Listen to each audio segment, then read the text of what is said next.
கர்த்தருடைய பரிசுத்த நாமத்துக்கு ஸ்தோத்திரம். கர்த்தர் நல்லவர். இந்த பூமியில் 2 பேர் ஒருமனப்பட்டு ஜெபிக்கும் பொழுது அது அவர்களுக்கு உண்டாகும் சொல்லி கடவுளே சொல்லியிருக்கிறார்.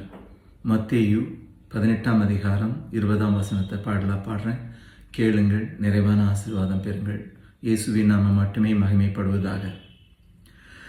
ஏனெனில் 2 பேராவது 3 பேராவது என் நாமத்தினாலே எங்கே கூடியிருக்கிறார்களோ அங்கே அவர்கள் நடுவிலே இருக்கிறேன் என்றார்.